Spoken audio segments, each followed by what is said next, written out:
300 গ্রাম ময়দা রয়েছে, 100 গ্রাম টক দই, স্বাদ অনুযায়ী লবণ, চিনি,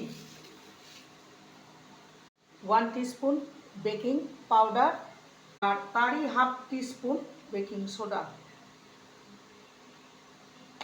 এটাকে মেখে নিতে হবে। রিফাইন অয়েল দিলে এটা চ্যাটচ্যাটে করবে না। দুটো মিডিয়াম সাইজের সেদ্ধ আলু নিয়েছি, এখানে দুটো কাঁচা লঙ্কাকে কুচিয়ে নিয়েছি, করে কুচানো পেঁয়াজ, গ্রেট করা আদা, দেব ভাজা জিরে গুঁড়ো, ভালো করে সমস্ত কিছু মেখে। একটা লেচি নিয়ে নিয়েছি, এবার লেচিটা ভরে দেবো, বন্ধ করে দেবো, বেলে নেবো, দিয়ে দেবো কালো জিরে, সাদা তিল পাতা কুচি, বেলনির সাথে এবার জল দিয়ে দেবো। হাই আলুর কুলচা।